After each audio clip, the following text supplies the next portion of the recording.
This Wanderlust Wednesday, we go to Italy and Croatia.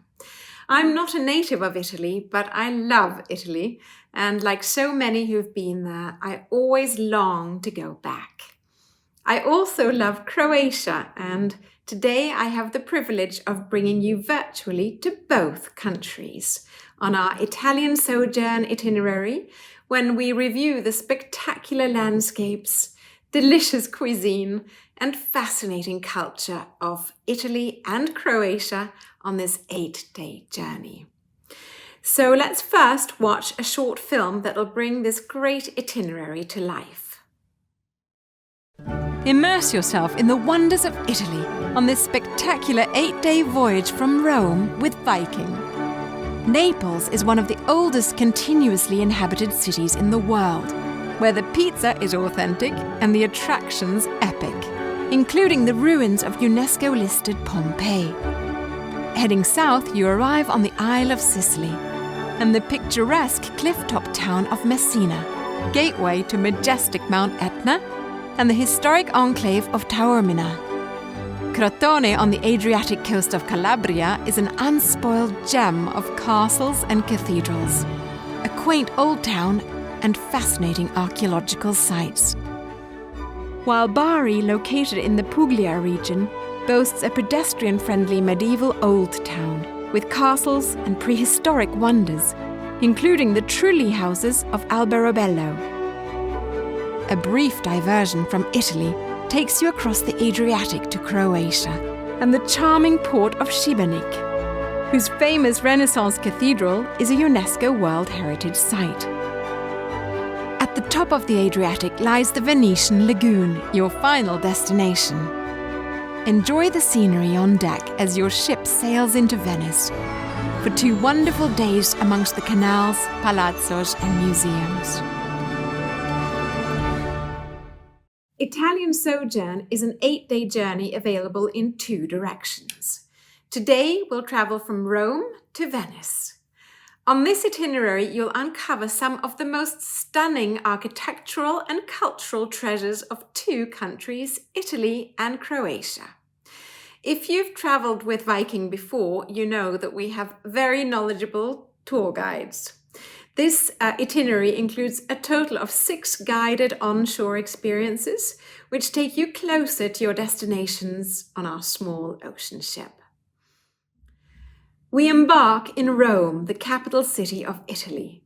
Keep in mind that your time here is limited on embarkation day, so if you'd like to experience the city, we recommend the 2-day Rome extension that you can find out more about on our website. You'll then sail to the other Italian cities of Naples, the island of Sicily, and then Crotone and Bari. Next, you'll visit Šibenik in Croatia before your voyage concludes in Venice, Italy. On day 1, we welcome you to Rome, where your voyage begins. Some of you will join us after your pre-extension stay. Others will arrive in Europe today.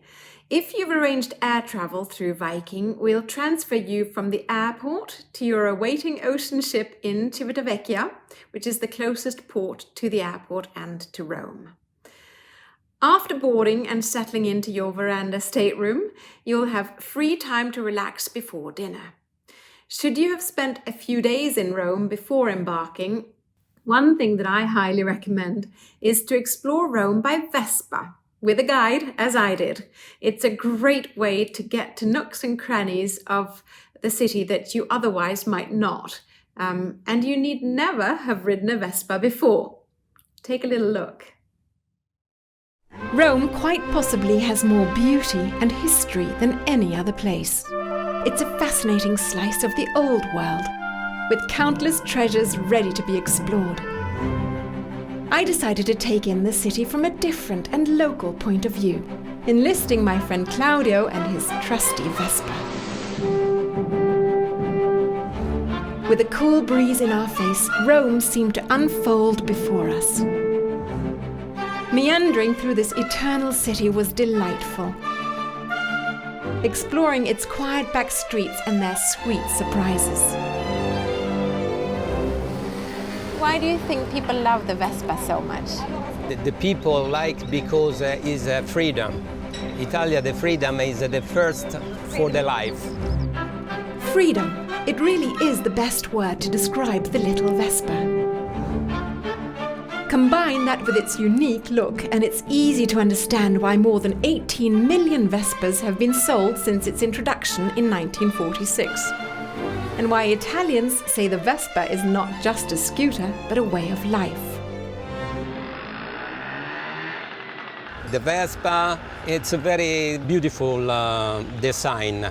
But that's of course what Italy is famous for, great design. And the Vespa hasn't really changed. Not changed because in any case, if the design is perfect, it's impossible to change. Claudio wasn't kidding. The Italians won't change a design that works. In fact, the Vespa is still so loved, there's even a museum honoring its character.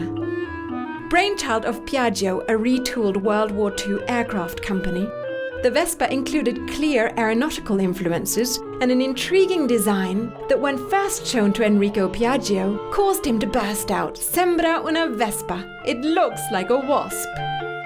Many think it sounds like a wasp too.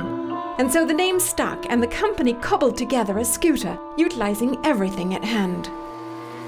The first production is only green because it's a mix for the trucks in the world. And they use the same paint. So the Vespa was created to allow Italians to get around their cities? Yeah.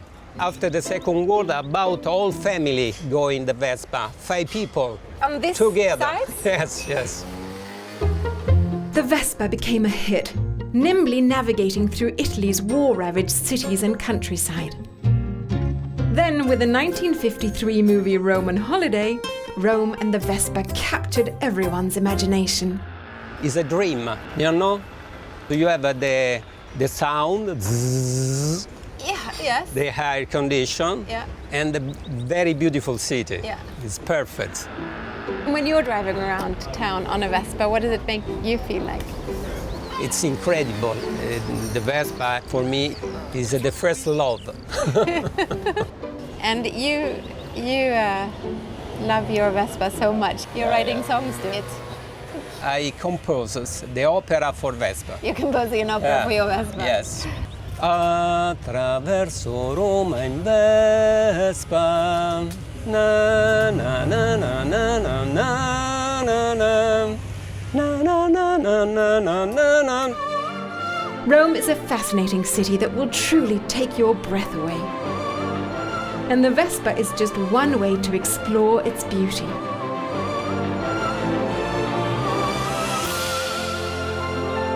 This is a city awash in cultural treasures and fascinating people. I hope you'll go out and enjoy its many wonders.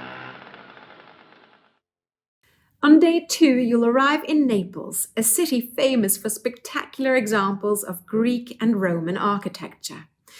Here's a short film about the mysteries that await you beneath the historic streets of Naples. The ancient city centre of Naples is Europe's largest, and within this UNESCO World Heritage Site are countless hidden wonders. History is all over and under the streets of Naples, and even under some people's beds. Entrances like this one, discovered in just 2003, lead to a world lost to time. A world more than 100 feet below the city streets. What began as an ancient lava flow was transformed in the 6th century BC into a mesmerizing labyrinth. Hand-carved by Greek slaves who sought building materials for the new city of Neapolis. To build the houses where the people lived, the slaves dug out the holes. They come to this level, then they dug out the stones. Big stones for the big city wall of Naples. Little stones used for the houses. Then they put the stones on platforms, and then other slaves worked outside. And this is volcanic rock, is it? Yes, it's a volcanic rock. It's a yellow tuff stone, 2-4, from an eruption of Campi Flegrei over 30,000 years ago. These massive man-made caves provided more than just stone building blocks. they also created a rare opportunity: the chance to possess one of the old world's most valuable treasures. Fresh, clean water from a reliable source. What had been useless caverns were given new life as invaluable cisterns. Every building of the 15th, 16th century in the historical center has their own well, their own water. So imagine, Naples, we have over 10,000 wells. This water source served Naples faithfully. Then, when the region became part of the Roman Empire, the Romans implemented a radical change that vastly improved the water system. They were very clever. They connected the cisterns with narrow tunnels, because if a tunnel is narrow, it's better for the pressure of the water, so the water was faster inside all the aqueduct. Imagine the water system in Naples was 300 kilometers long. So you could go from here to Pompeii walking under Naples. The underground aqueduct remained in use until 1884, when a cholera pandemic closed it down. And it lay abandoned until World War II, when it was revived as an air raid shelter and protected thousands. In the Naples underground, peeling back history is an unending task. A process that's revealing significant finds, like this section of a Roman theatre. It offers a unique glimpse into the past, including the chance to study Roman construction techniques that have withstood earthquakes and the test of time. Today, these massive caverns have a new role as a working laboratory, with strawberries, basil, and other plants thriving in the cool, humid conditions. But it's just one of many ways these caves have continued to elude the hand of time. Next time you're in Naples, consider the fascinating history that lies below your feet, even if you don't venture down into the caves of Napoli sotterranea. Speaking of architecture, you'll not want to miss the Basilico San Francesco di Paola at the Piazza del Plebiscito, one of the grandest public squares in the city. Or you may choose to visit the UNESCO World Heritage Site of Pompeii. You'll learn about a typical day in Pompeii and hear about its catastrophic destruction, centuries-long disappearance under stone and ash, and rediscovery during the 17th century. The local cuisine here in Naples is another highlight. Did you know the world's first pizzeria opened here in 1830? Alternatively, from Naples, you can drive with your guide along the coast to visit charming Sorrento. Here you can stop at a limoncello factory for a demonstration and a tasting of this popular lemon digestif. I learned how to make limoncello in Sorrento and would like to share the recipe with you here. The sun-kissed Amalfi Coast is famous for its iconic landscapes and architecture. But it's also home to another treasure, the rare lemons that grow along these rugged cliffs, most of which are used to make the liqueur Limoncello. Limoncello is my very favorite digestif in the world, and now that we're here in Sorrento, the birthplace of Limoncello, at this wonderful restaurant Perugiano with its proprietor Enzo and his fantastic chef Luigi, you're going to show us how very simple it is to make very limoncello. Simple. I tell you in advance. I don't want to say that our lemons are the best in the world, but it's the truth. In fact, Sorrento lemons often cost twice what a regular lemon would, thanks to the fruit's superior juiciness, high levels of vitamin C, near seedless quality, and its delightfully distinctive fragrance. If you only scratch the skin and you smell, That's the smell of Sorrento. see, the best limoncello is done with the lemon from Sorrento. So you need 7 lemons, 1 liter of alcohol. And it can be any alcohol? The highest you find. 700 grams of sugar So 100 grams of sugar for each lemon. lemon. And 1 liter of water. So now we have to peel the lemon. Only, it's very important, the very first skin of the lemon, only the yellow one. Not the rind, not the white not part. at all. No. Bravo, chef. You've made a lot of limoncello in your life. We put now the skin in the alcohol. So you make an infusion. You infuse the alcohol with right. lemon skin. Can you use vodka? Well, It probably. could. It's a different kind. It's a vodka cello. Will be different.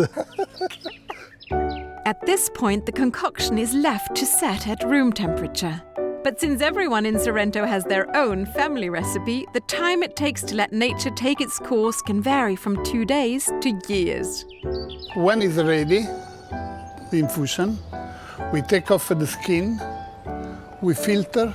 To make sure it's clean. It's clean, you know. And then we boil the water, 1 liter of water with 700 grams of sugar in the pot. Boil it for a long time or just until Just the sugar when melts? it boil and, you turn the water till the sugar melts, sugar syrup. Then you wait till it's cold, you filter. You filter that as well. And why do you filter that? Because you can always get little sugar, which is not, because it's a lot, 700 gram for 1 liter of water. It can always stay a little deposit. Lumpy. See. We mix then the syrup, the alcohol, and the limoncello, it's done. That's it. And then you just transfer it to... Ready to drink. That's it? That's So basically you can make limoncello in 2 days. 2 days, see. The finished limoncello is stored in the freezer and served very cold. It's a delightful taste you really shouldn't miss when you're in Italy or at home.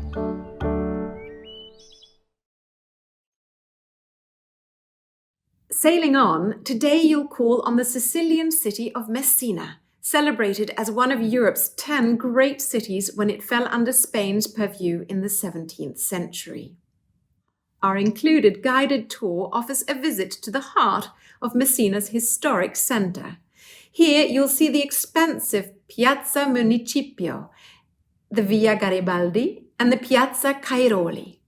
A favourite part of this tour is the hillside votive temple of Christ the King, a Sicilian Baroque wonder. On Sicily's eastern coast is Taormina, with views of the Ionian Sea. This is the spectacular Greek theatre, beautifully situated with panoramic views of the sea, the countryside, and Mount Etna, Europe's largest active volcano. For something more physically active, you can journey up Mount Etna to a height of almost 11,000 feet. You'll learn about the different lava streams that descend down Mount Etna's slope. You'll also be treated to sweeping views of the countryside. We're now in Crotone, a Greek colony that dates to 710 BC.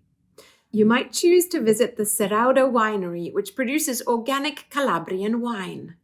They produce acclaimed red and white wines, and they also operate an olive oil mill and a Michelin-starred restaurant on their stunning estate.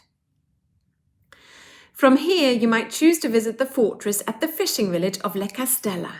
It's believed that this was Homer's inspiration for the island of Calypso, the magical oasis that enchanted Odysseus and his men. You'll visit the fortress, which has foundations dating back to 204 BC. Welcome to the sunny city of Bari. It's home to a picturesque waterfront and a Romanesque basilica of St. Nicholas, shown here.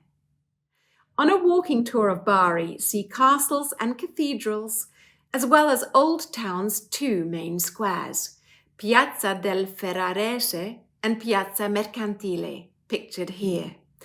You'll learn about the city's thriving university, excellent cuisine, and latest renovations.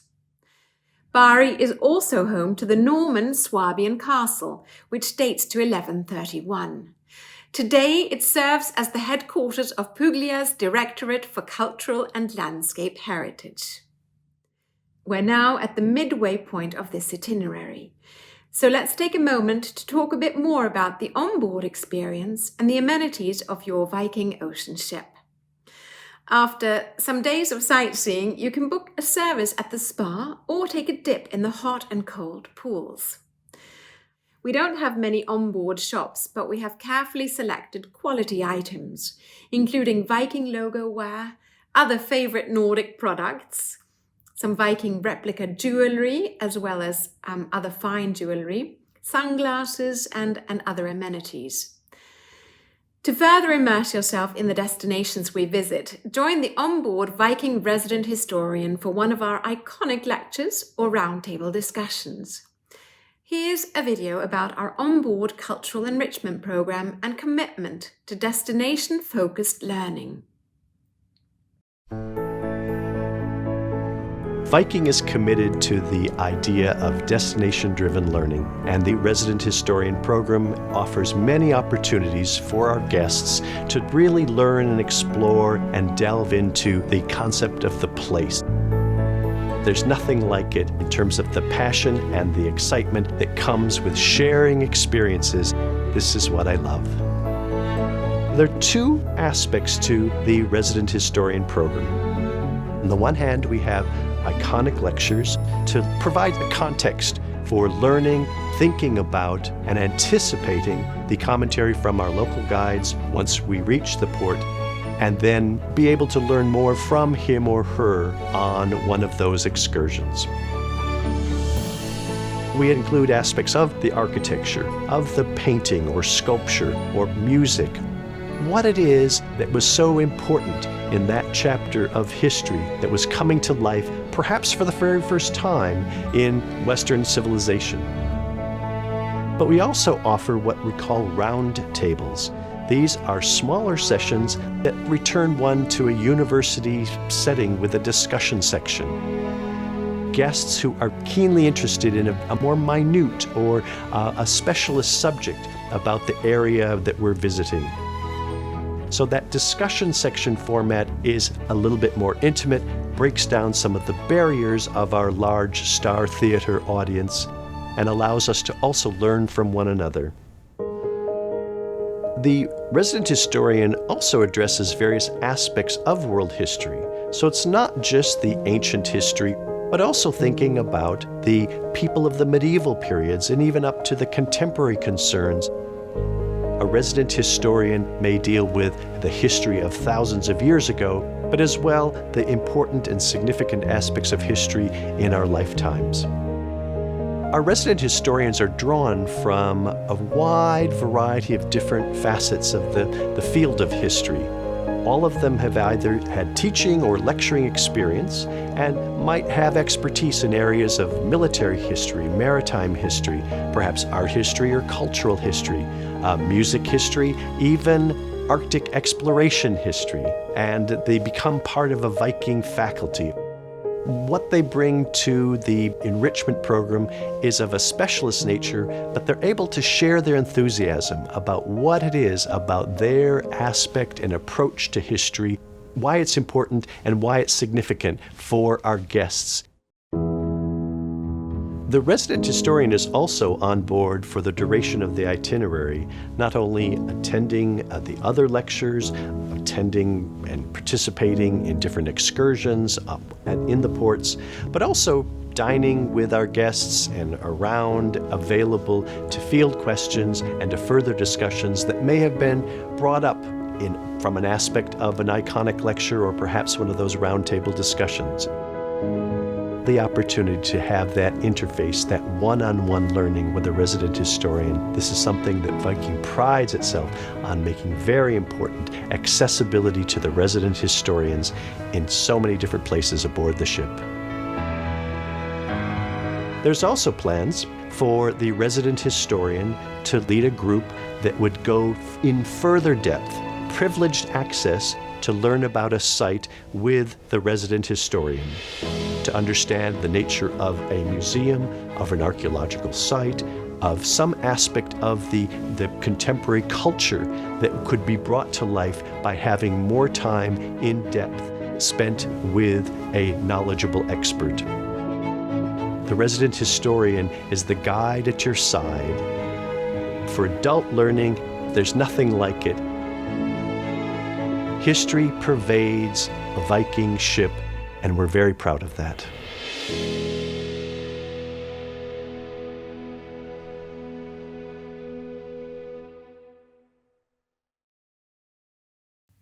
Continuing on, day 6 calls on Šibenik along the Dalmatian coast. This is Croatia's oldest city. On our included tour, we take you to visit St. James Cathedral, a UNESCO World Heritage Site. Construction on the basilica started in 1430 and then spanned over a century. Its architecture and design reflect the move from Venetian Gothic to Tuscan Renaissance. To experience the natural world, I recommend a visit to the Croatia National Park in the nearby town of Skradin. The park covers almost 27,000 acres and is known for its cascading waterfalls and crystalline waters. While at the park, you'll also visit a small ethnographical exhibit and a restored watermill. I've never seen emerald cascading water like those in Croatia National Park, and had the privilege of visiting 3 times. On my first visit, I had a very memorable experience, one that is actually often retold to Viking guests when they visit. It's a story that sounds fantastical, but it's completely true in the case that you go and you hear it. I promise you, that did happen. To see how beautiful these waterfalls are, here's a little clip. It's been said that when water meets stone, water always wins. And in its wake, water often leaves behind some very beautiful forms in nature. One of my absolute favourite examples of this is found in Croatia, the Croatia waterfalls, where its relentless force sculpted a series of 17 steps through the rugged limestone landscape, creating the largest travertine cascade system in the whole of Europe. And the backdrop for an unexpected adventure on my first visit that started when my Labrador Finse as a puppy leapt in. The rapids quickly swept her downstream and I followed thinking I'd save her, which fortunately I ultimately did. I'm pretty sure Finse understands now the boardwalk through the forest is a much better idea, where you're accompanied on a gentle descent by a symphony of river sounds and dappled light. The payoff, Skradinski Buk, is a majestic sight, stretching several hundred meters across. Beyond the powerful visual display, this area is a vibrant ecosystem. There are 18 species of fish, 222 bird species, along with 860 species of plants, including the second highest density of lavender in Europe. Reminders of generations past are also here. A time when water power was in demand for grinding wheat, washing sheep's wool, and generating power for the Dalmatian hinterland. I hope you'll do as I did and embark on your own exploration of Croatia Falls in Croatia's Croatia National Park. It's a place I can't get enough of, and Finse and I return quite often, but thankfully not to reenact her first adventure. One of Croatia's star products is olives, varieties of which are grown across the country to make its world-famous olive oil. It's estimated that Croatian olive oil producers make up 14% of the world's supply. This percentage surpasses other renowned olive oil-making countries such as Italy and Spain. Your voyage concludes here in Venice, where you'll have a final overnight stay. This is a city that hardly needs an introduction. Venice is a magical place, renowned for its art, architecture, and culture, and this is the legendary St. Mark's Square. Here's a short video about Venice.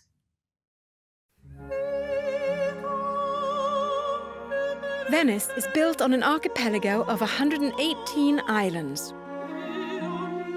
with 409 bridges crossing 177 canals. But once you're here, facts and figures fall away. In Venice, you slow down and savor every moment. Because there's only one Venice. A city that will delight all your senses.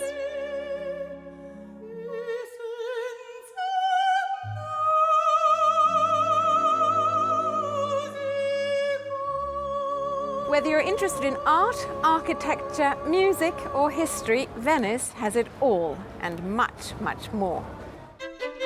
A city of incomparable beauty, Venice, it seems, has more interesting features per square metre than anywhere else on Earth. Perhaps the most famous is St. Mark's Square. This spacious piazza was once a tree-filled park that Napoleon called the drawing room of Europe. At the east end is St. Mark's Basilica, with its Byzantine mosaics. Just south is the Doge's Palace, filled with opulent interiors. And to the north, Torre del Orologio, the clock tower. Did you know it's possible to explore its inner workings? Beyond St. Mark's Square are other treasures you really shouldn't miss. Like Scuolo Grande di San Rocco and its Tintoretto masterpieces. Or the Peggy Guggenheim collection, set in the famous American's former home. Very modern and unexpected. But it's not the only surprise you'll find in Venice. This is a book lover's paradise. Wall-to-wall books. Known as Libreria Acqua Alta, it's home to over 10,000 books. And includes a most unusual staircase with a delightful payoff.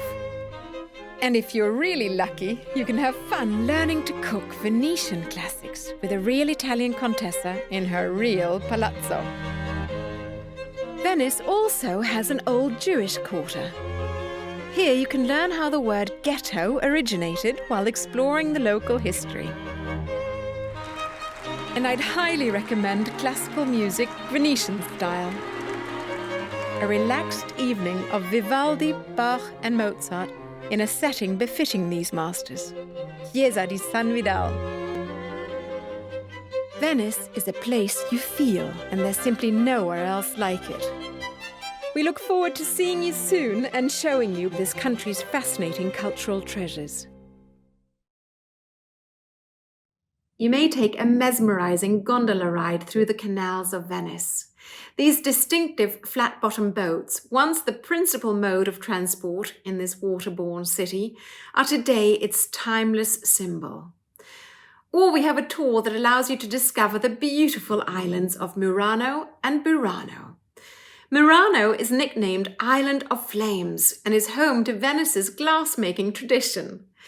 My favourite water glasses that I have at home were gifted to me on my first visit to Venice and are made of leftover Murano glass. Incredibly colourful and make me smile simply looking at them. And on Burano, with its colourful houses, you'll learn about Venice's lace-making history.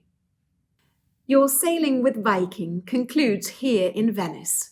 After breakfast on board, many of you will disembark and proceed to the airport for your return flight home. Or perhaps you've opted to continue your voyage with one of our extension packages.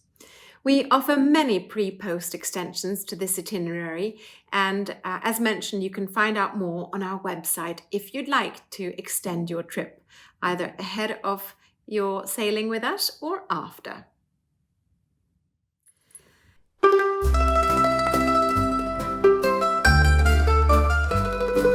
Join us for our fully guided 3-night Ultimate Italy Umbria extension, where you'll uncover the enchanting heart of this remarkable region.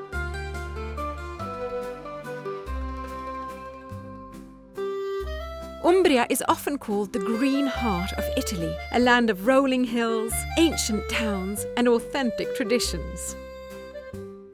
During your stay, you'll experience the grandeur of Orvieto, perched on its volcanic plateau. The charm of Perugia with its winding medieval streets, and the sacred beauty of Assisi, home to St. Francis. You'll also explore Spoleto, where Roman and Lombard history meet, and indulge in traditional, delicious Umbrian cuisine and fine wines, perfectly reflecting the region's rustic character.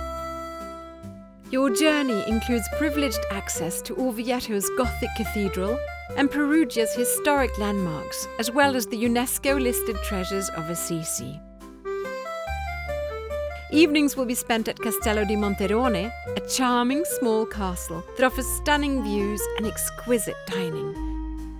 A true reflection of Umbria's endless charm. This unique opportunity to immerse yourself in the culture and history of Umbria is a wonderful complement to your ship-based journey with Viking. We invite you to join us for a few unforgettable days to discover this magical corner of the world.